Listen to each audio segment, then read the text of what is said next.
خدا کی بنائی اس زمین پر بعض علاقے بے انتہا سرد اور بعض بے انتہا گرم ہیں، اور بعض ملے جلے موسموں والے معتدل ہیں۔ اس کرۂ زمین کے انتہائی گرم ترین علاقوں میں ایک سب سے زیادہ گرم ترین علاقہ ایتھوپیا کے شمال میں واقع جنگل صحرا کا ہے۔ ایتھوپیا افریقہ کے اس علاقے میں واقع ایک ملک ہے جسے عربی میں القرن افریقہ اور انگلش میں ہارن آف افریقہ کہا جاتا ہے۔ اردو زبان میں اس علاقے کے اس نام کا ترجمہ افریقہ کا سین بنتا ہے۔ ایسا اس سبب کہا جاتا ہے کہ اگر ہم دنیا کے نقشے میں افریقہ کے نقشے پر نظر ڈالیں تو یمن کی جانب واقع خلیج عدن کے جنوب میں ایک سینگ کی شبیہ نما علاقہ نظر آتا ہے۔ اس سینگ نما علاقے کی نوک کے عین سامنے بحر العرب واقع ہے۔ یہی بنیادی سبب ہے کہ اس علاقے کو افریقہ کے سینگ سے تشبیہ دی جاتی ہے۔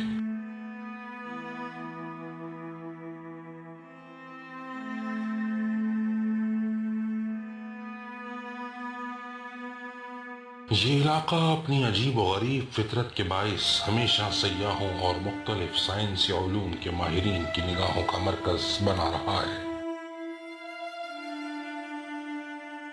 البتہ یہ امر قابل غور ہے کہ یہاں جانا تو کچھ زیادہ مشکل نہیں، لیکن یہاں پہنچنے کے بعد یہاں رہنا اور دوسری سرگرمیاں انجام دینا بے انتہا مشکل ہے، یعنی سروائیو کرنا۔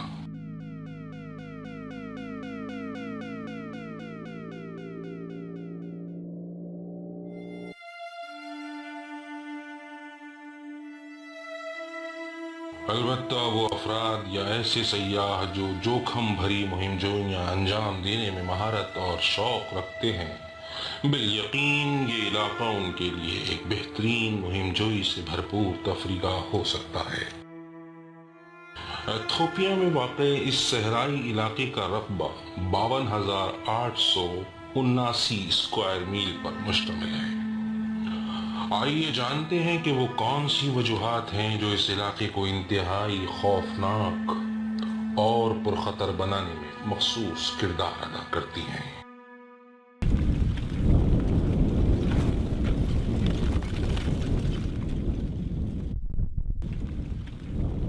اس علاقے کو ہیل آن ارتھ یعنی زمین پر موجود جہنم بھی کہا جاتا ہے۔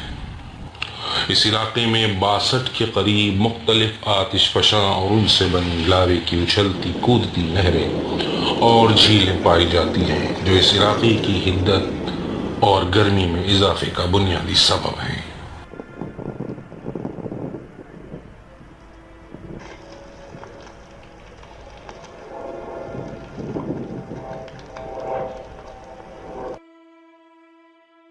ان آتش فشاؤں کا بنیادی سبب اس زمین میں موجود مادوں کے کیمیائی تعاملات کی زیادتی بتایا جاتا ہے۔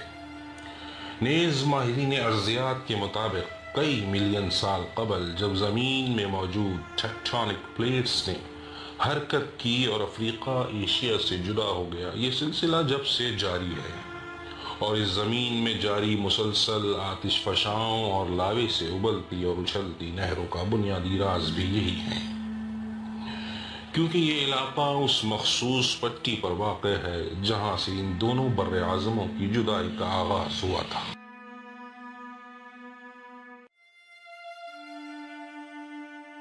اسی سبب اس علاقے کی سرحدی پٹی کا نام ماہرین ارضیات نے EAR یعنی ایسٹ افریقن ریفٹ رکھا ہے۔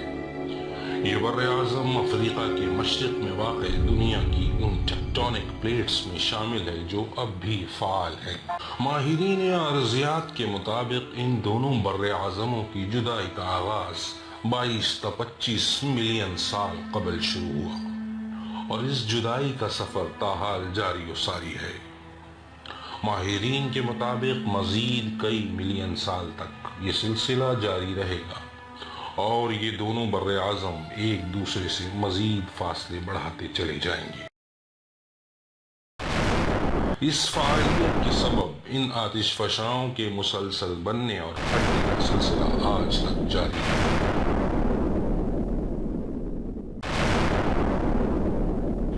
ایسے علاقوں کو عموماً علم ارضیات میں والکینک ریفٹ ویلی کہا جاتا ہے۔ رات کے اندھیرے میں لاوے سے بنی ان جھیلوں کا منظر انتہائی دلکش نظر آتا ہے۔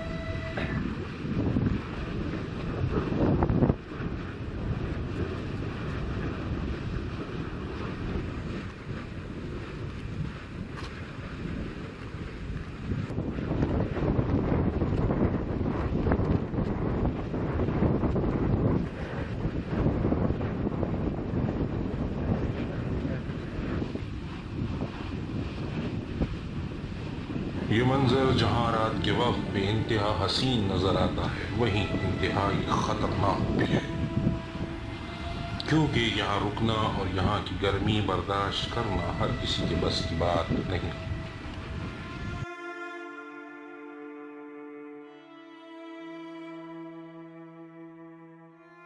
عموماً زمین میں پڑنے والی دیو ہیکل دراڑوں کے سبب بننے والی آتش فشانی وادی یعنی والکینک ریفٹ ویلی میں جہاں آتش فشاں اور لاوے کے بہنے کا عمل جاری ہو، نیز زمین کے سرکنے کا عمل بھی جاری ہو، ایسے علاقے میں پانی کی ایسی جھیلیں پائی جاتی ہیں جن کی گہرائی میں ہائیڈرو تھرمل وینز یا سوتے موجود ہیں،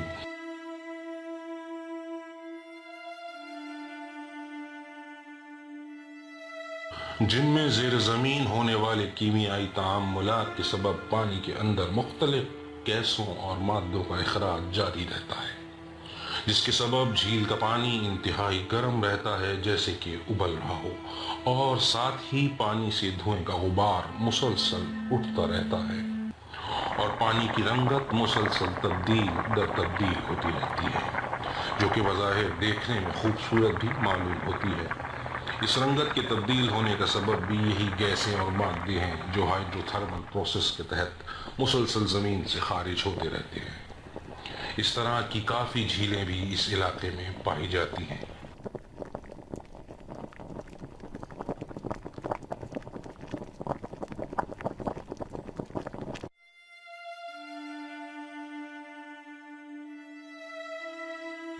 ان جھیلوں میں زیر زمین کیمیائی تعاملات کے سبب ہائیڈرو تھرمل پروسیس سے کچھ عجیب قسم کے جھاگ اور جمے ہوئے کیمیائی جھاگ پانی کے اوپر جگہ جگہ تیرتے نظر آتے ہیں، جن کی رنگت عموماً سفید ہوتی ہے یا پھر پیلی۔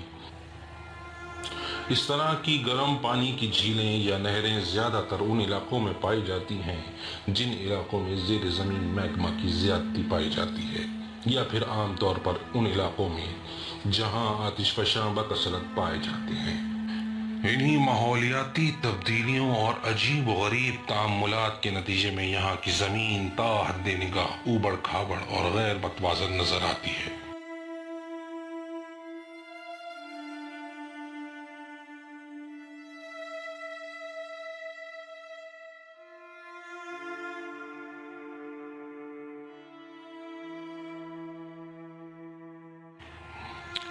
اس علاقے میں ایک جھیل ایسی بھی موجود ہے جسے لیک ایفریرا کہا جاتا ہے۔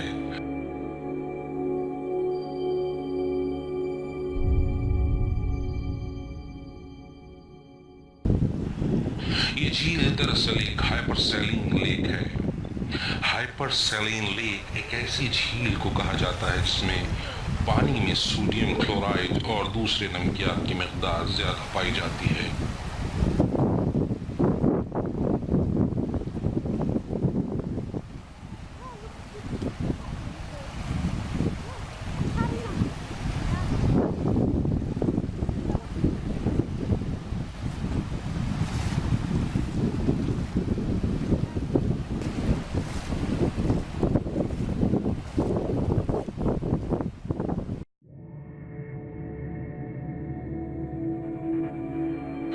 اس علاقے میں ایک اور جھیل جس کا نام لیک اصل ہے، جسے عربی میں بحیرہ اصل بھی کہتے ہیں، اور اس کا ایک اور نام لیک کیروم بھی ہے یا لیک کروم، جو لیک ایفریرا سے 100 کلومیٹر کے فاصلے پر واقع ہے۔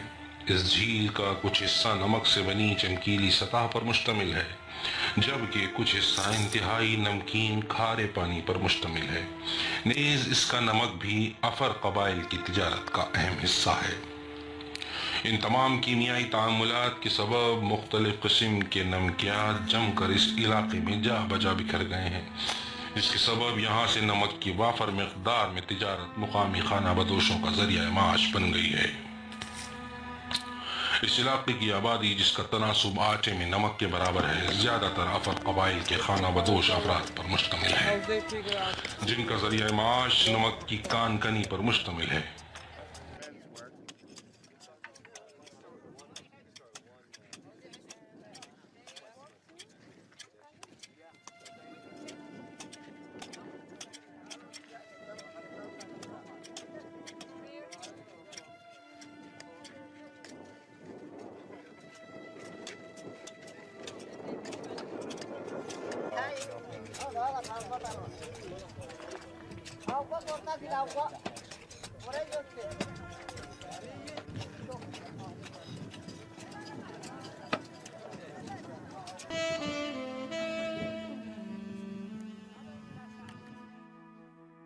یہ خانہ بدوش 4 کلو گرام وزنی نمک سے بنی لگ بھگ 30 کے قریب اینٹوں کو ایک دوسرے کے اونٹوں پر لاد کر قریبی قصبوں اور علاقوں سے لے جا کر فروخت کر کے اپنا گزر بسر کرتے ہیں۔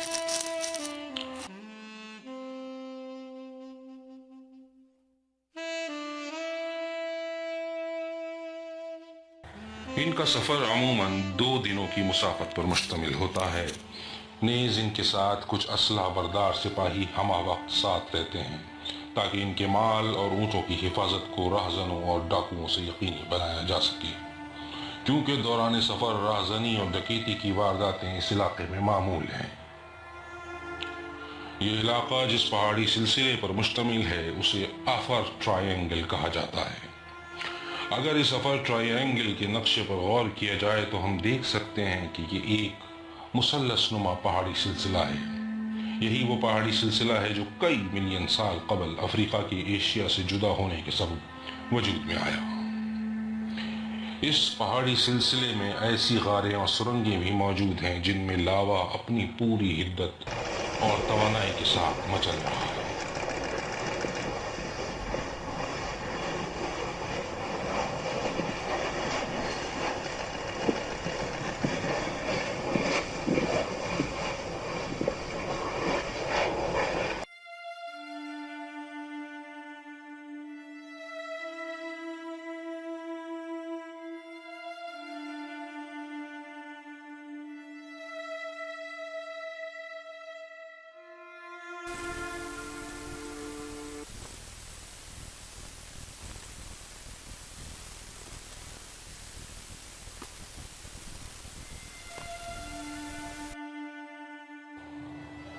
ان میں اب بھی کافی تعداد میں ایسی پہاڑی چوٹیاں واقع ہیں جن میں مزید کئی آتش فشاں پنپ رہے ہیں، جو مختلف ادوار میں کبھی بھی پھٹ کر لاوا اگل سکتے ہیں، اور یہ مستقبل کے آتش فشاں اس علاقے کی اس روایت کو برقرار رکھنے میں اہم کردار ادا کرتے رہیں گے۔